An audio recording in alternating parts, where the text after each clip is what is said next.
So last time I started proving Cauchy's criterion, guys, masks. Now I will finish the proof. I remind you the theorem itself. Then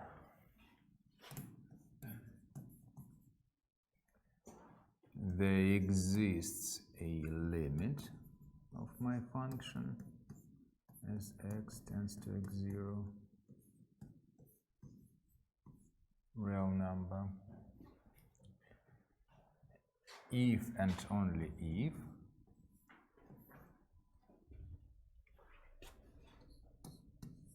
holds the statement that is called the Cauchy's condition. There exists data such that for any x, next one, let's see.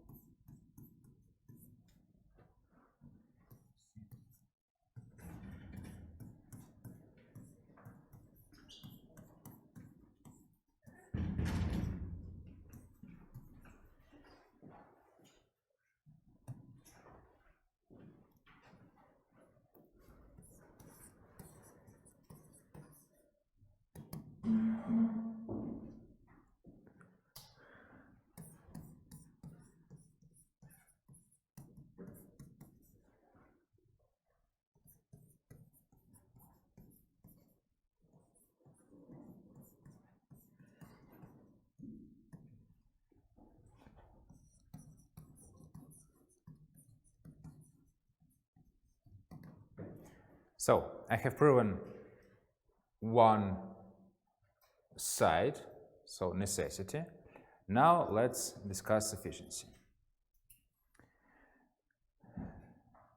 So sufficiency means let this Cauchy's condition hold, and I'm going to prove that there exists a finite limit. Okay, let's see. Let Cauchy's condition hold.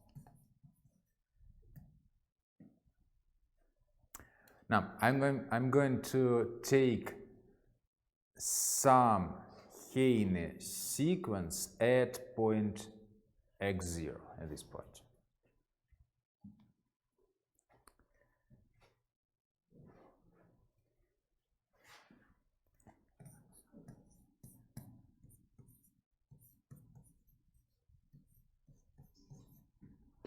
Let's take any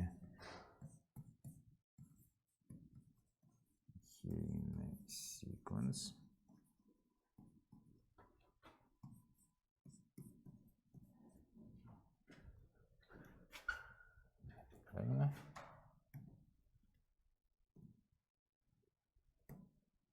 xn, of course.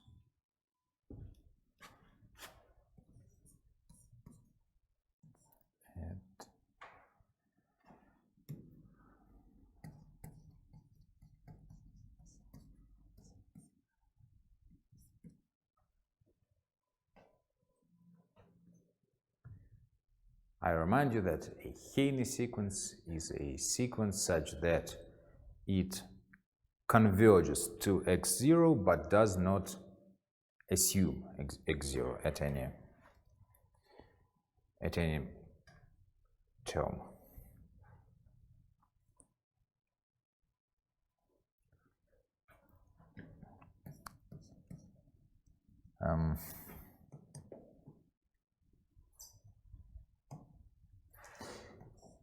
For any epsilon greater than 0,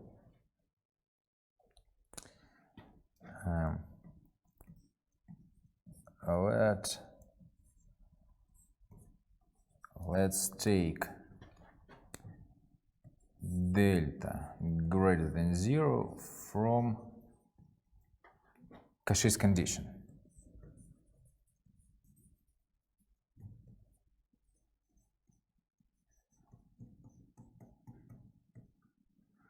So Cauchy's condition says for any epsilon greater than 0, there exists delta greater than 0 such that something.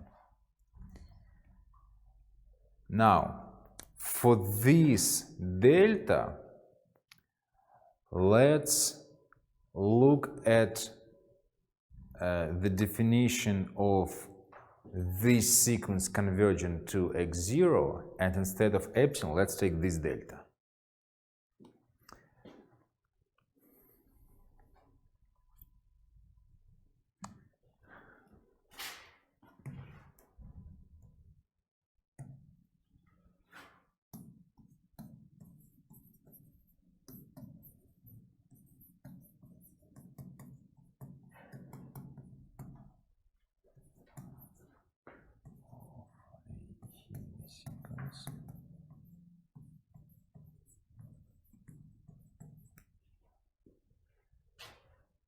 So this definition says that for any positive number, there is. Поверните камеру. Поверните камеру. For any positive number, there is a number such that starting from this number, the sequence is in delta neighborhood of the limit. So I'm taking this delta. There exists n depending on delta.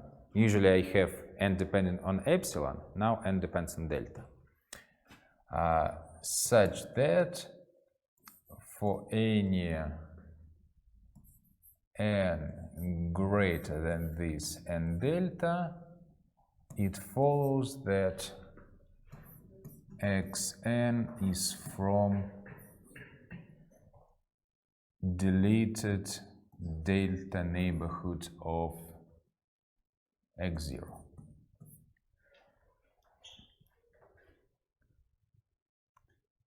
Okay, once again. So this is from the definition of Heine sequence. This definition has two parts. First part, this sequence tends to x0.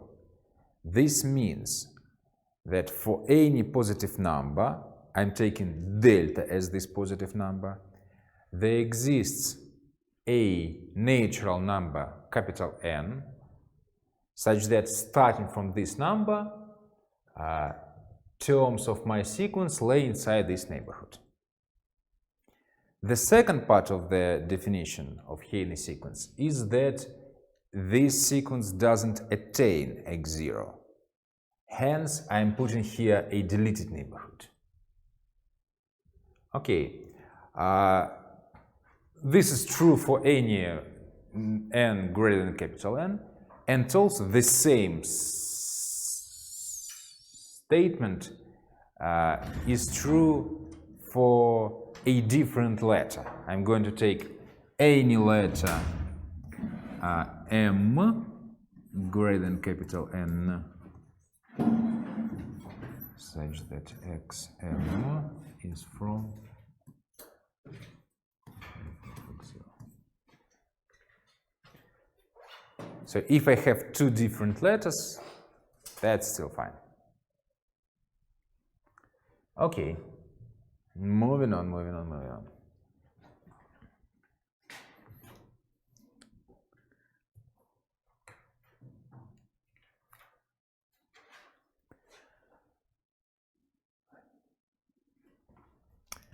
Now, since xn and xm are from this deleted delta neighborhood of x0,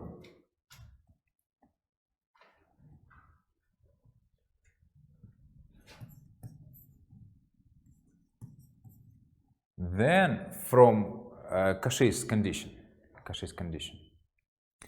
it follows that from Cauchy's condition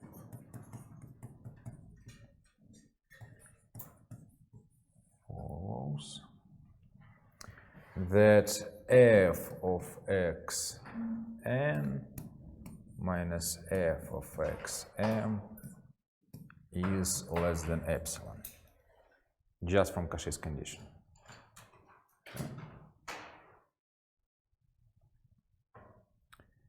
Now, so I have for any epsilon greater than 0, there exists capital N such that for any n and m greater than capital N, this statement holds. Let me write it down. For any epsilon greater than 0, there exists capital N. I called it n delta, but it doesn't really matter. It just exists a number. I will still call it delta, but it doesn't really matter. Such that for any n and m greater than delta, it follows that f of xn minus f of xm less than epsilon. This is Cauchy's condition for existence of the limit of this sequence. Hence, there exists a limit of f of xn as n tends to infinity, and this limit, I will call it a, is a real number.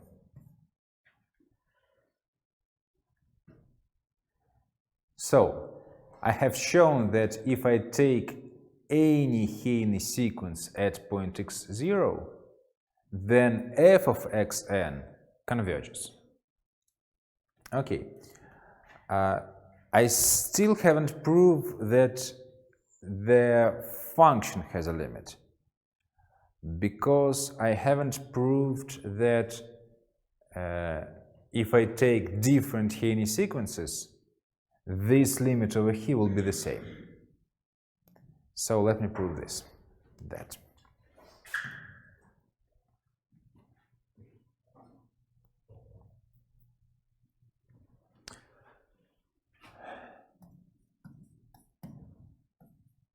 Let us assume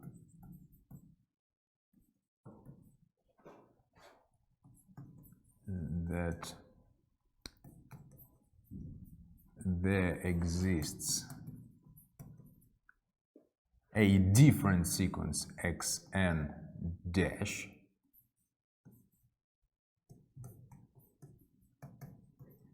Haney sequence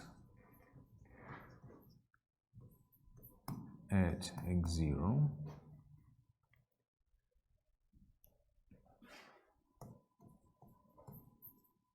such that it converges of f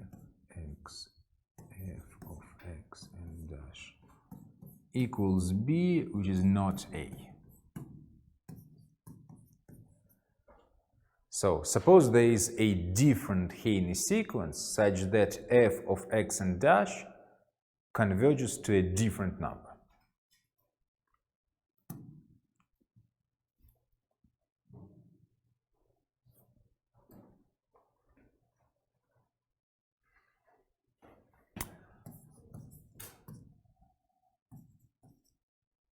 Let's construct a sequence x and double dash, like that.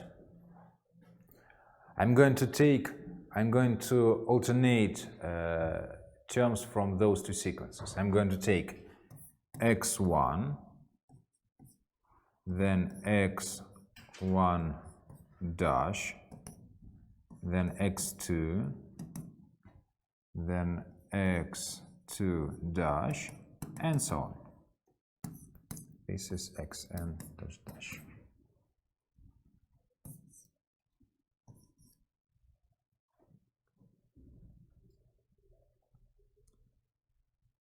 Since xn was a Heine sequence at x0 and xn dash was a Heine sequence at x0, this is a Heine sequence at x0.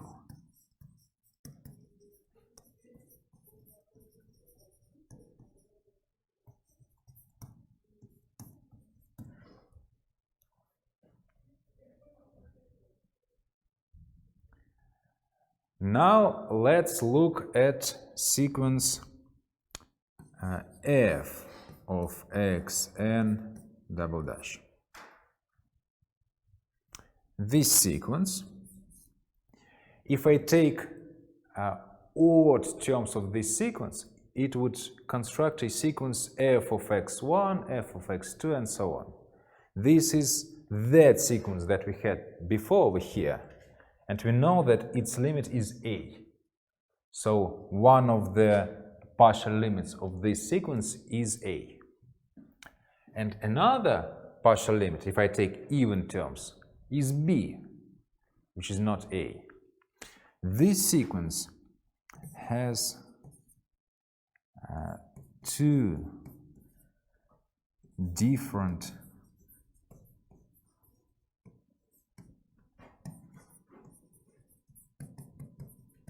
partial limits,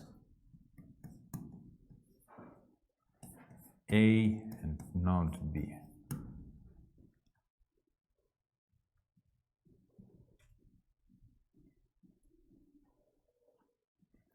But we have proven that any Heine sequence at x0 is such that there exists a limit. Hence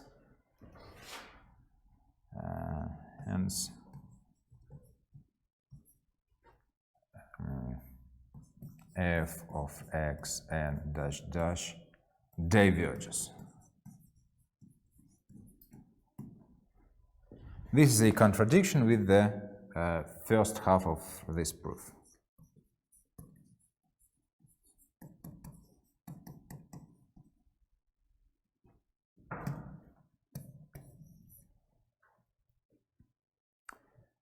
Any questions?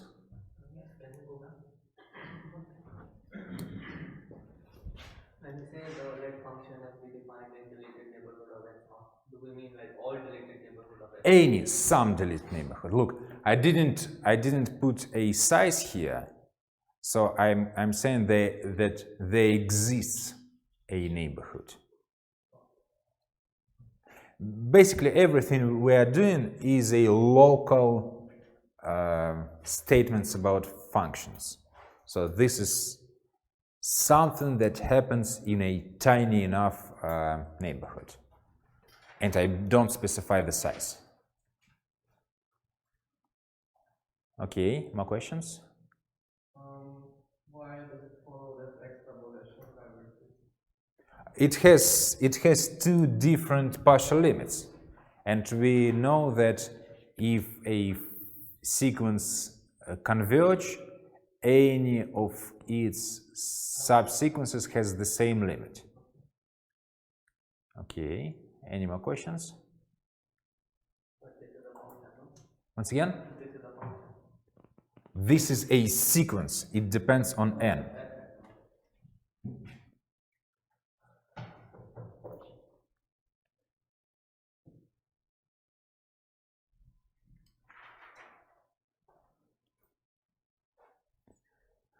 Okay, so this was the Cauchy's criterion for existence of the limit of a function. Moving on.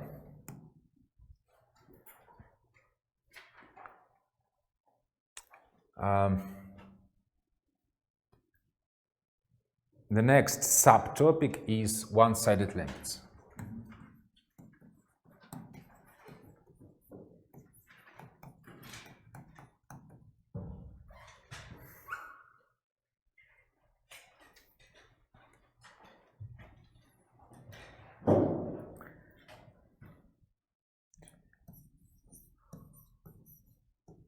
Definition.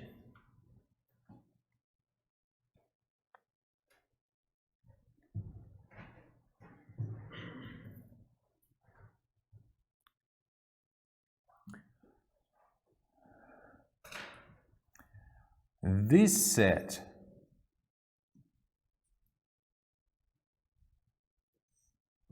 of x0 plus 0 is defined as delta size delta. Yes, x0 to x0 plus delta.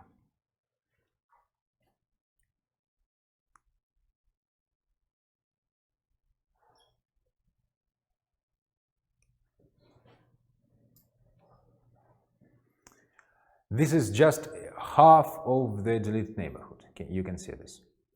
Right half of the deleted neighborhood.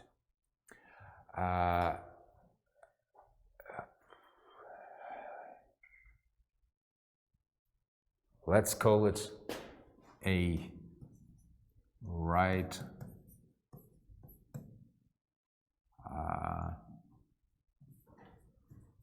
half neighborhood.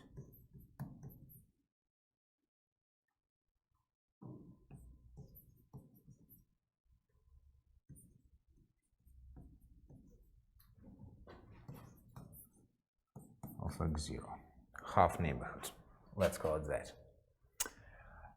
And similarly, we have left half neighborhood of x0, x0 minus 0. This is as x0 minus delta to x0, which this is a left half neighborhood.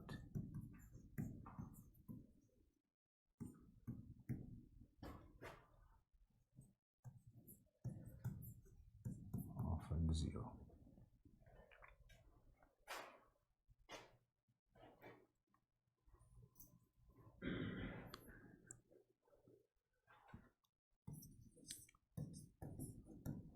Definition.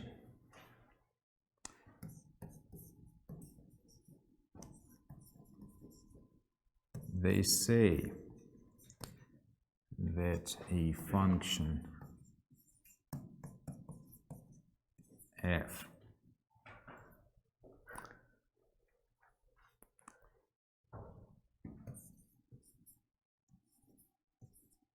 has a right limit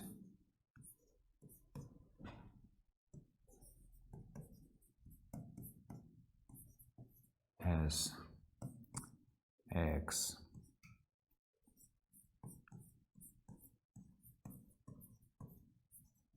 approaches x0.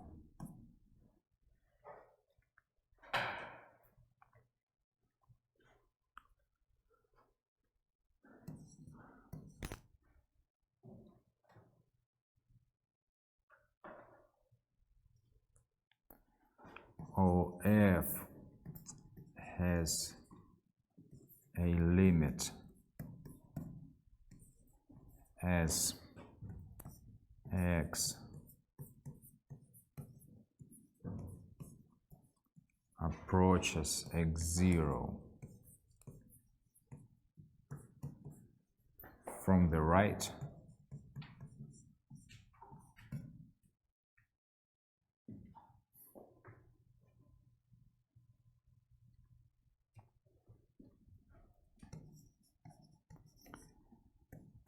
and right limit as x approaches x0 plus 0 f of x equals a.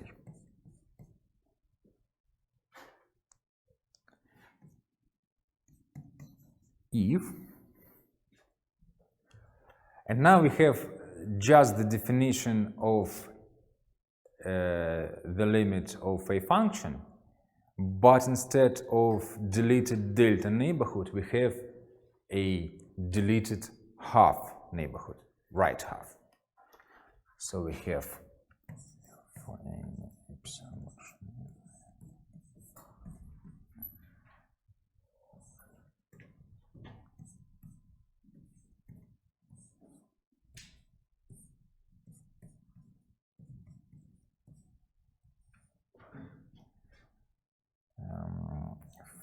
suppose that f of x is from epsilon neighborhood of A.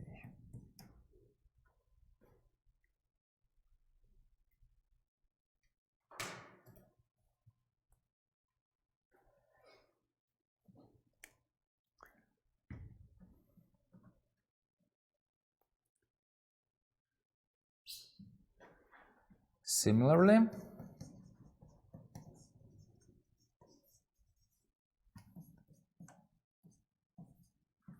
we define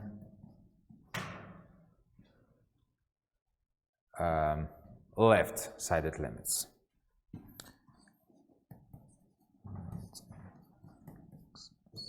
X tends to 0 minus 0.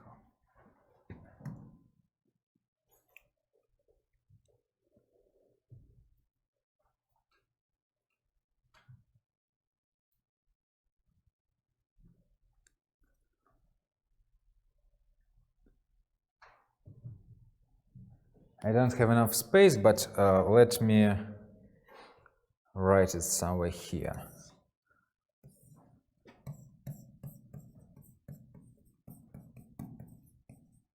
Notation.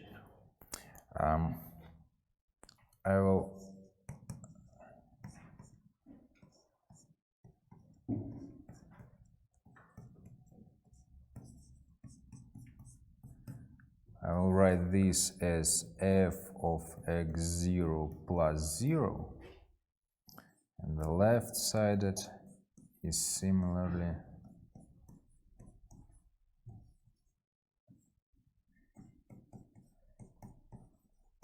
f of x0 minus 0. So this is the limit. F of x0 plus 0 is the limit. This is not the value of the function, this is the limit of the function. Okay, I remind you that we kind of already met those one-sided limits when we discussed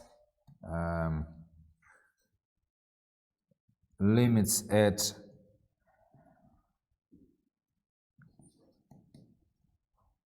f of x as x tends, for example, plus infinity. If you remember, I just gave a different definition of a neighborhood of plus infinity and a different definition of a neighborhood of minus infinity. And those were just half of the neighborhoods of just infinity without sign. So this I will call f of plus infinity, and similarly f of minus infinity. Okay. Any questions?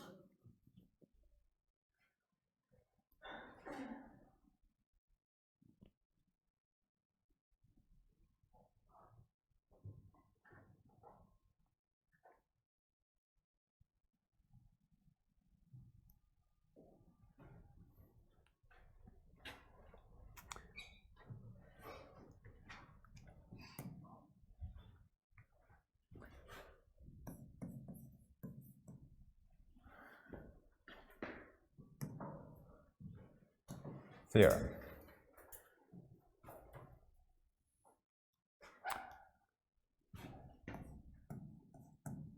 Let a function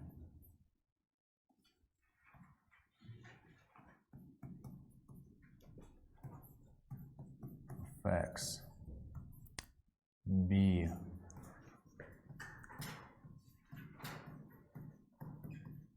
monotonic on an open interval AB.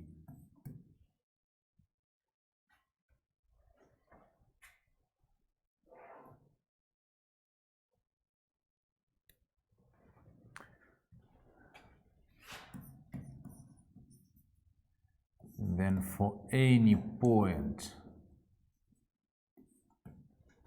from this interval,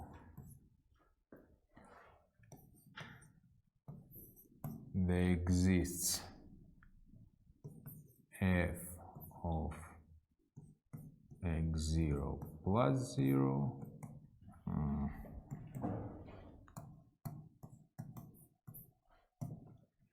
f of x0 minus 0.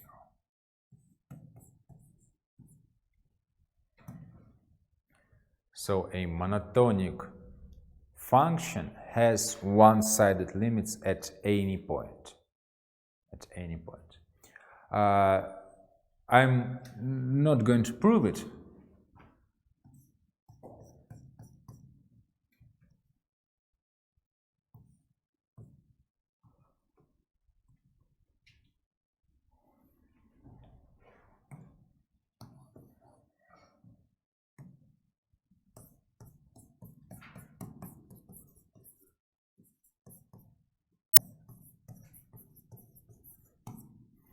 But generally speaking, you just have to construct a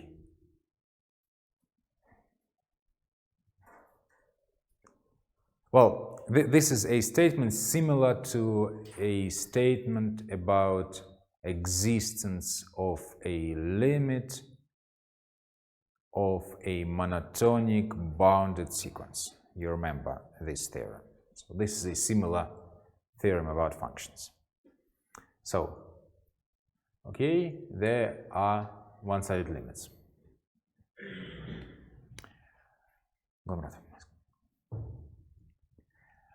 Now I'm going to give you two important limits.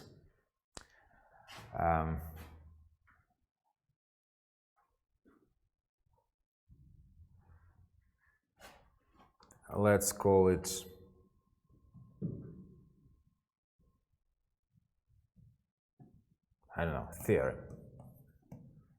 theorem. There is a limit as x tends to infinity, 1 plus 1 over x power x, and this limit is number e. We have seen this in the previous topics. We have seen if instead of real number x we had a natural number n that tended to plus infinity, then this was the definition of number e. So it happens that this is also true for real numbers tending to infinity. Note that here I wrote infinity without sign, so this could be either plus or minus infinity. Actually, both of them together. Infinity without sign. Since I didn't prove the theorem about number e, I'm not going to prove this one either. Without proof.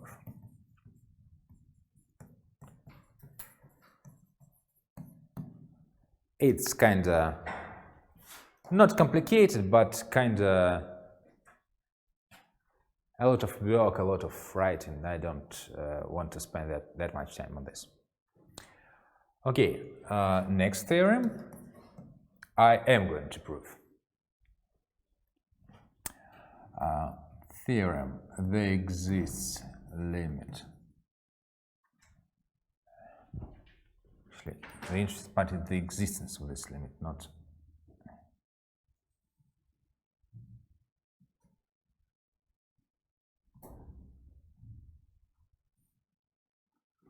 there exists as x tends to 0 sine x divided by x, and this limit equals 1.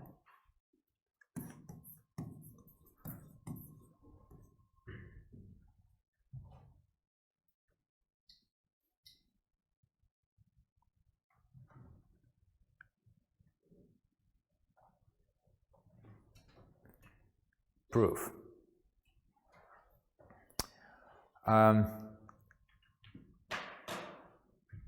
I'm going to tell you in advance that I'm kinda a bit cheating here, but I don't think you will notice. If you do, please tell me. So let's consider a unit circle, and let's consider some positive angle x. This angle is x radians, and let's look at those triangles. O, A, B, C, and also D. So I here took a positive angle x from 0 to pi by 2. Positive acute angle. Okay. Now,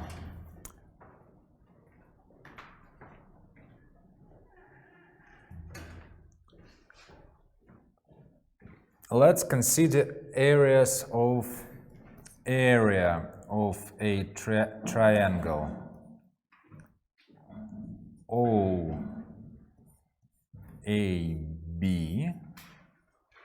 OAB, this triangle. This is less than the area of a sector OAB. A sector, I remind you, is this shape, part of a circle, and less than the area of a triangle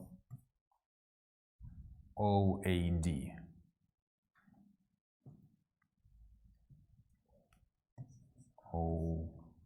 No.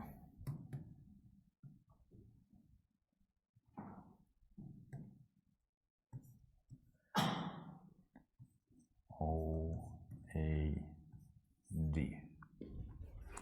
So this is a smallest triangle, slightly bigger is the sector, and even bigger is the biggest triangle. Okay. Okay, now this area of this triangle is the base of this triangle OA times the height of this triangle BC times 1/2. So this is 1/2 times OA length times BC length, less than. The area of the sector is just 1/2 of the radiant measure of the angle. Well, times radius times radius, but let's write it down. 1/2 times x times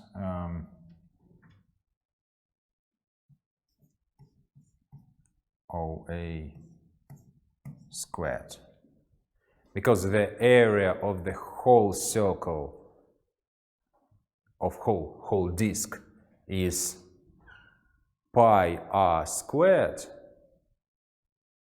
correct? And this is and the whole disk is 2 pi radians, and this is that value divided by 2 pi. So this is the n times x. So this is the area. Okay. And that area of this big triangle is 1/2 times OA times AD.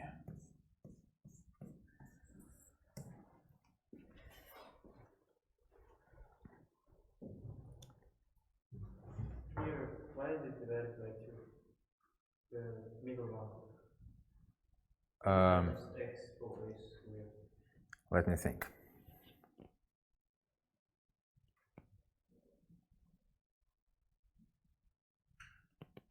Once again, the whole area of the disk is pi r squared, and we took x divided by 2 pi part of this whole area times x divided by 2 pi.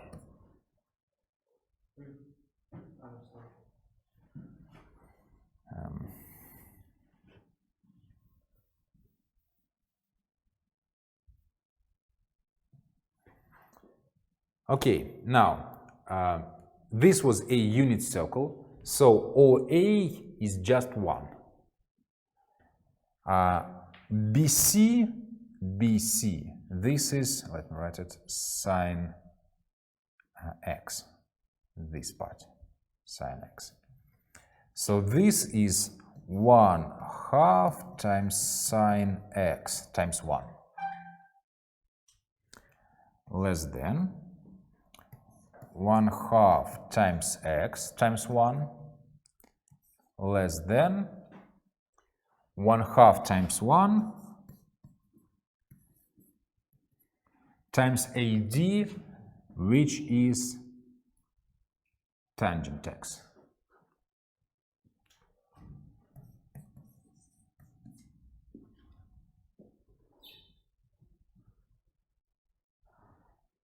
Thus, I have proven for angles from this interval, sine x less than the angle itself, less than tangent. Okay, hence I can write down, since all of those numbers are positive in this interval from 0 to 2 pi, I can write down that 1 over sine x is greater than 1 over x and greater than 1 over tangent x.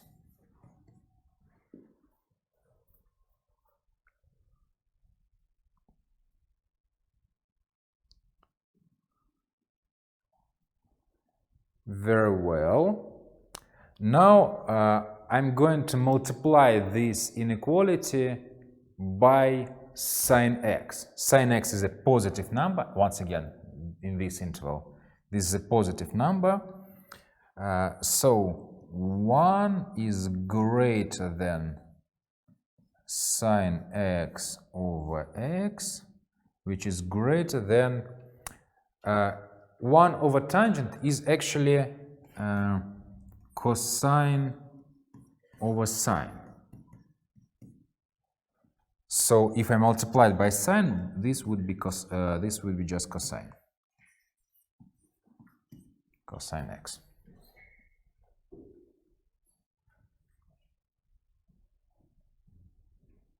Very well. Now let me go over here. Now let me write it down again. So for any x from 0 to pi by 2, it follows that 1 is greater than sine x over x greater than cosine x. We of course know that limit as x tends to 0 plus 0 of 1 is 1, obviously.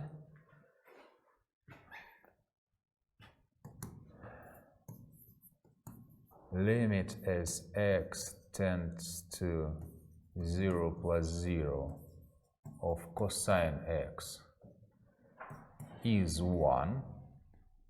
We will do this during the seminars, but I think you can see it easily enough. Cosine, well, in the near future we'll discuss the continuity of functions. So cosine is a continuous function and its limit at any point equals its value at this point. In particular, at 0 it is 1. Using theorem of three functions, hence there exists a limit as x tends to 0 plus 0 sine x divided by x, and this limit is also 1. I didn't prove this theorem for one-sided limits, but you can easily see that it still holds and the proof is the same for one-sided limits. I just have to take x's from just 1/2 of that neighborhood in the proof. The proof is the same. Okay, so the right limit of this function is 1. Similarly,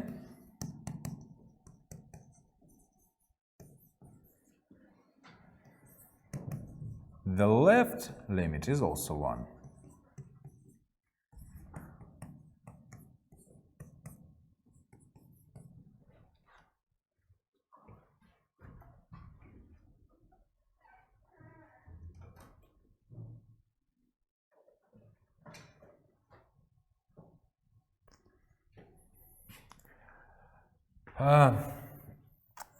Maybe I should have said it before, but let's prove it now.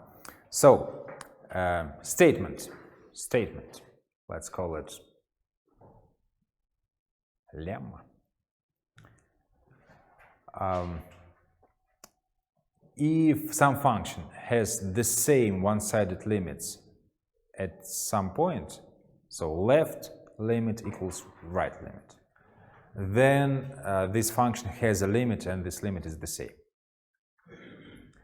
I don't even think we need to formulate it as a lemma. Let's just use this here as part of the proof. So this means there exists delta such that for any x from 0 to plus delta, it follows that sin x over x minus 1 less than epsilon. This means that for any epsilon than 0 exists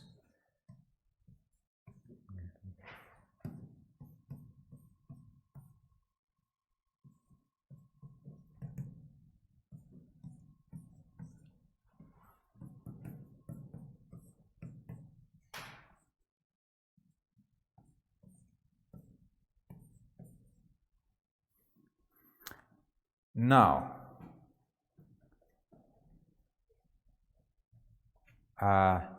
As a question, I'm going to ask you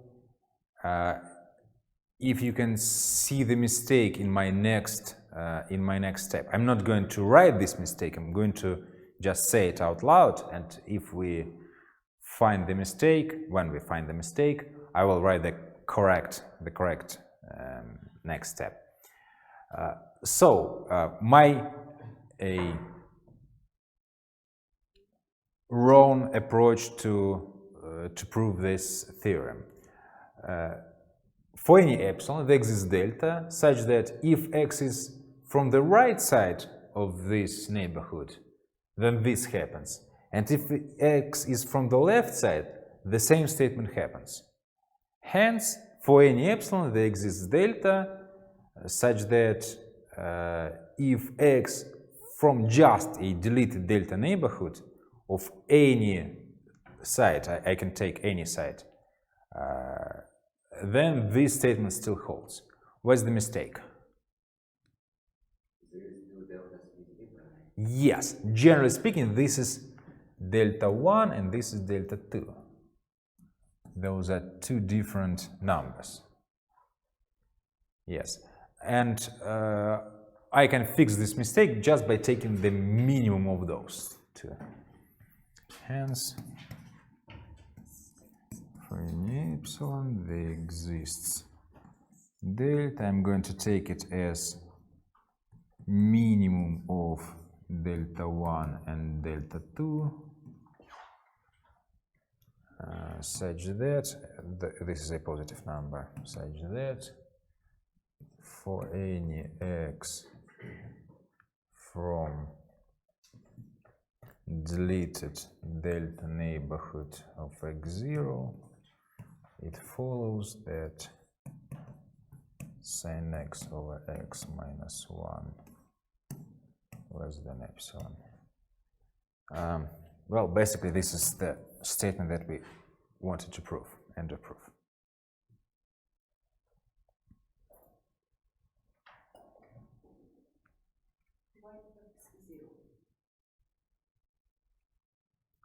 Yes.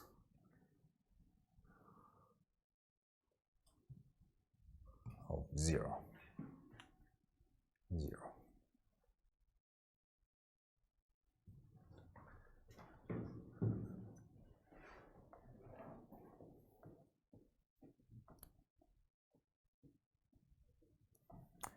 Any questions?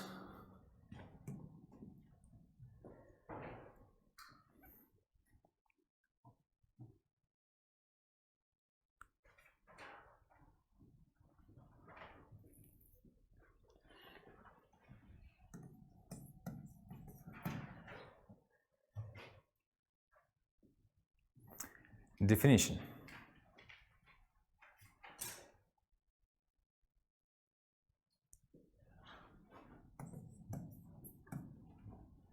Let functions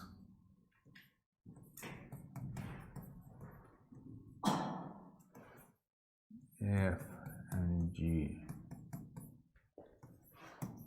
be defined in some deleted neighborhood of x0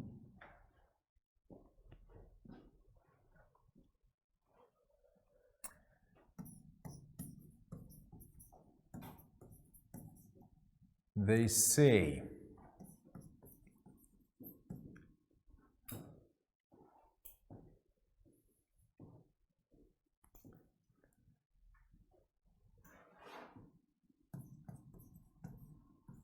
that the function f is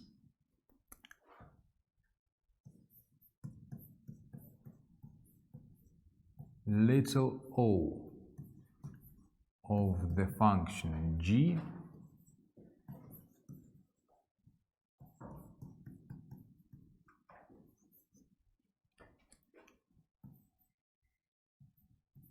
as x tends to x0.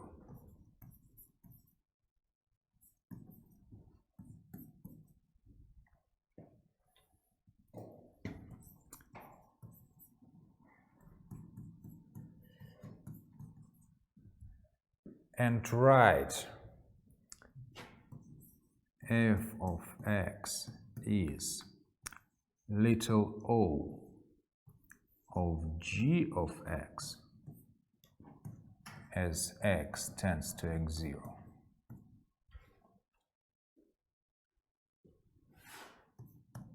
If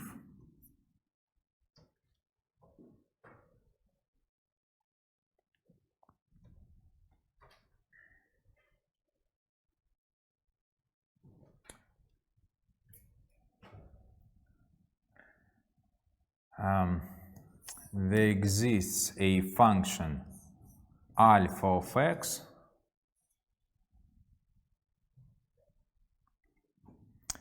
such that limit as x tends to x0 of this function is 0. So this is an infinitely small function as x tends to x0.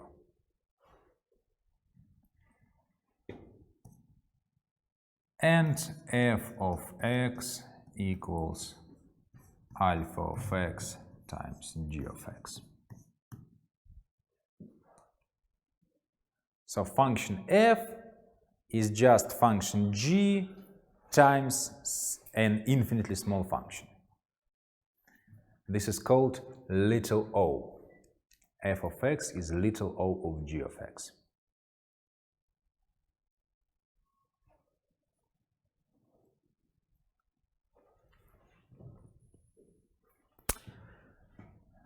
Examples.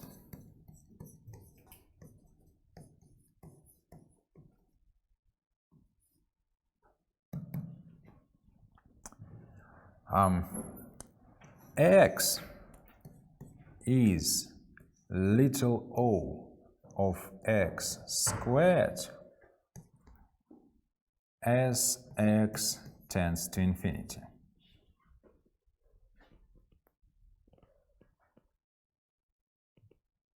So f is x, g is x squared, and let's see if this is true.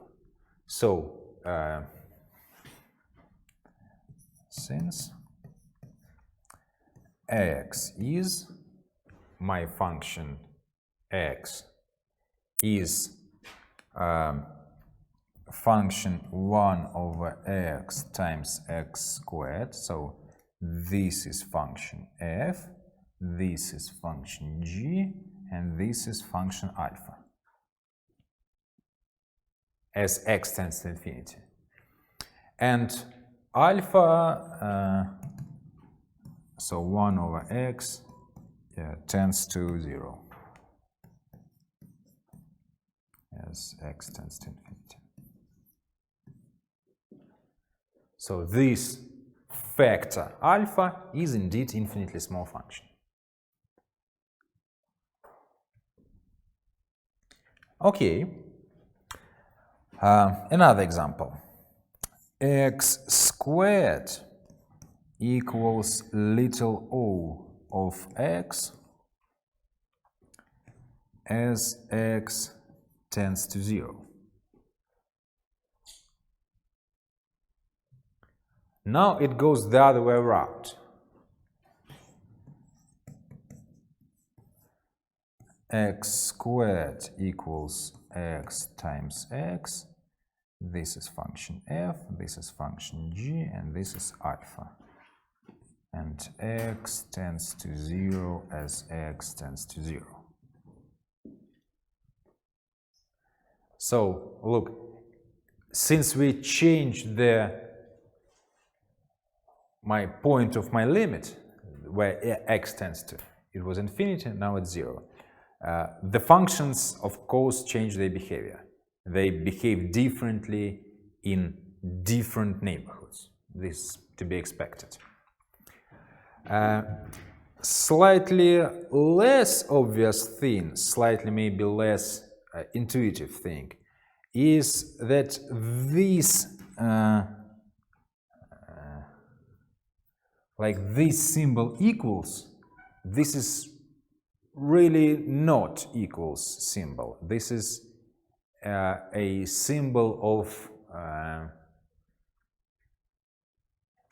like belonging to a set. Let me show you. Similarly, you can see that x cubed is little o of x as x tends to infinity. I hope you can see this. X cubed is x squared times x. X squared is infinitely small as x tends to 0. So this is true. 0, 0, 0. Now, the important bit, from those two lines, we should not conclude that x squared equals x cubed. It doesn't equal to x cubed. From here,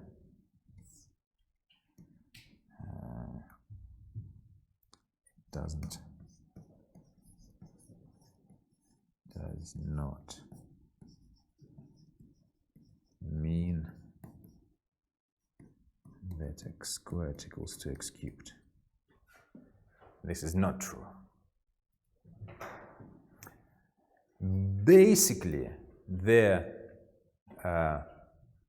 real meaning behind this is this symbol little o of g of x is a set of all such functions f of x that this line holds. And this equal sign really means that this function f is one of such functions. But that notation is the one that mathematicians like use, so we'll use it too. Okay, any questions?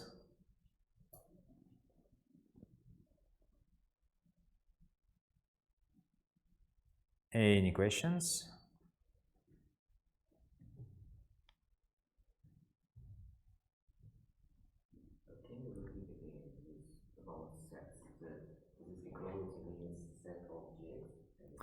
Yeah, once again, little o of g of x means a set of all functions such as this. And this equal sign means that f is just one of those functions. We shall only read those statements from left to right. So x squared is little o of x, but it doesn't mean that little o of x equals x squared. And also from here, let me write it. It does not mean that little o of x equals x squared. This is wrong.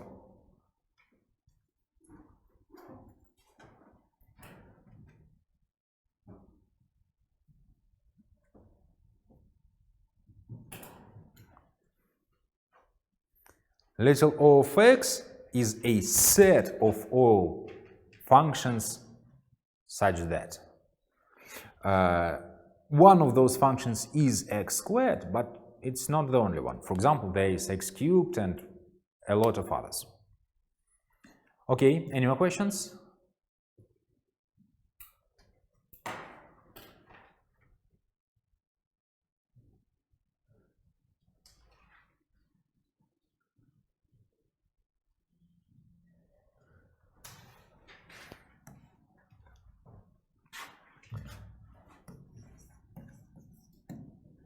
Definition.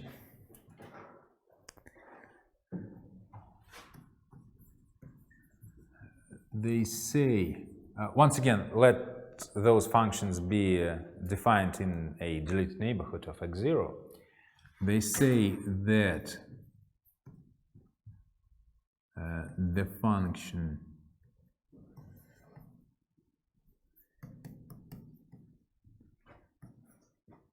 f is equivalent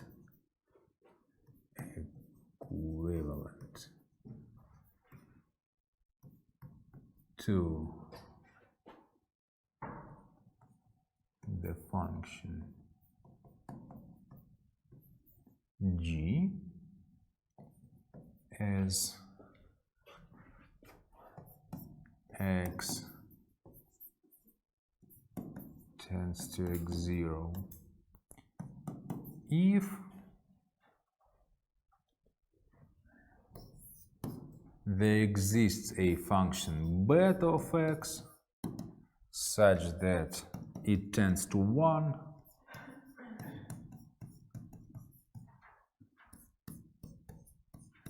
0 and f of x equals beta of x times g of x.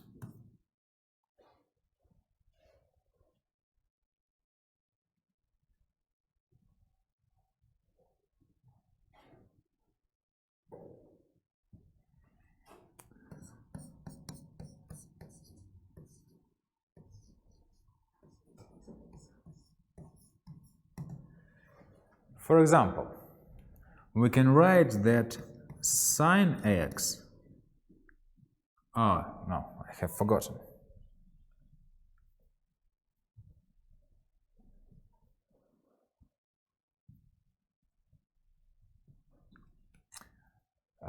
Function f is equivalent to, and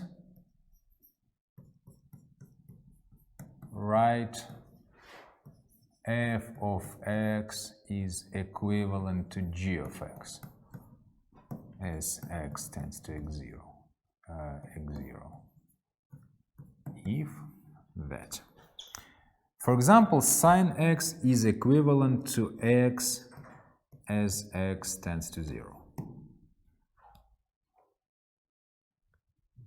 Because this beta function here would be exactly a function sine x divided by x, which we saw is tending to 1.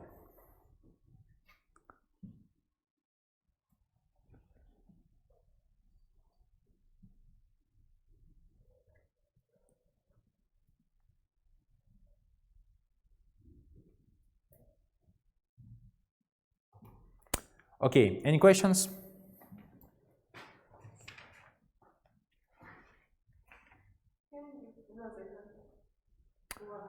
I can give a lot more, but it would take some effort to prove them. Actually, this is something that we will we'll discuss thoroughly later. Let me give you a deeper example.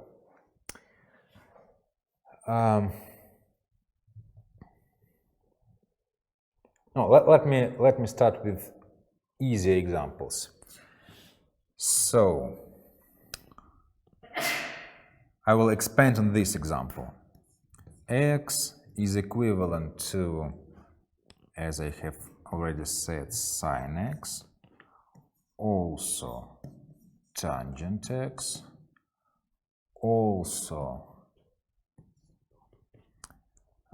natural logarithm of 1 plus x, also e power x minus 1,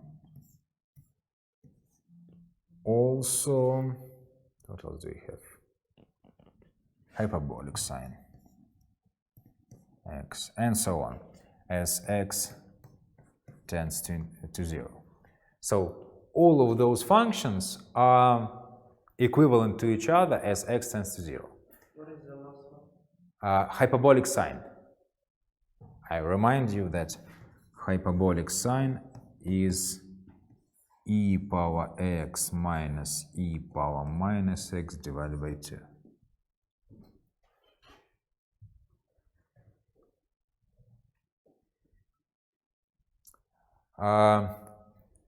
Another example that you may have seen before is cosine x minus 1 is equivalent to x squared divided by 2 as x tends to 0.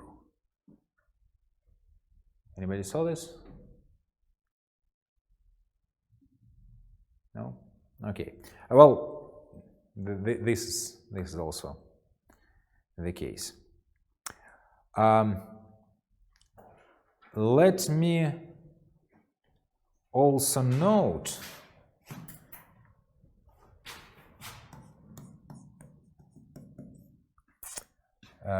if function f of x is equivalent to g of x, it basically means that both sides, that f of x minus g of x is literal O of g of x. Indeed, let's see. This basically means that this function. Let's look over here once again. Look over here once again. If function g does not assume 0 at any point, does not tend 0, then we can divide by this function g, and we have a little bit different definition that f divided by g tends to 1 over here. Can you see? Say yes. Similarly over here, if g does not assume 0, then f divided by g tends to 0. And the difference is only whether g equals to 0 at some point. Let's look over here. This basically means if g is not equal to 0, that f divided by g tends to 1, and this basically means that f minus g divided by g tends to 0. You can see that this is almost the same. Well, to be precise, I have to figure out what happens if g equals to 0 at some point, but that's good enough. So this, of course, is not part of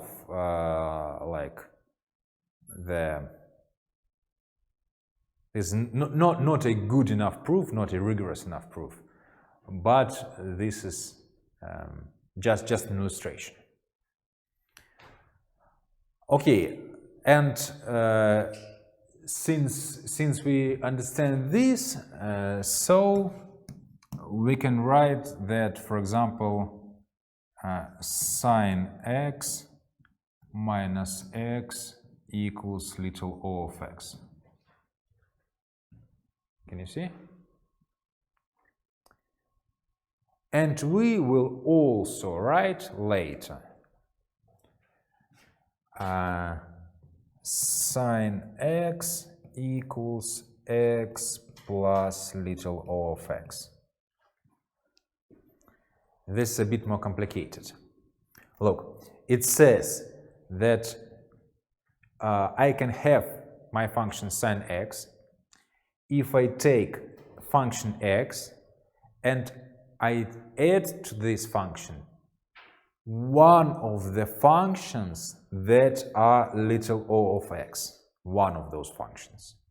Specifically, this function from the previous line. This function says that this left side is little o of x. So this is how we will read it, as x tends to 0. But this will be much later. Okay, any questions?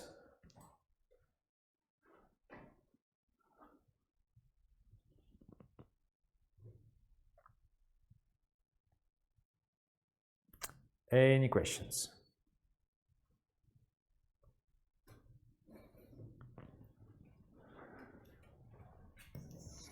Okay, another tiny test. Just write down the definition.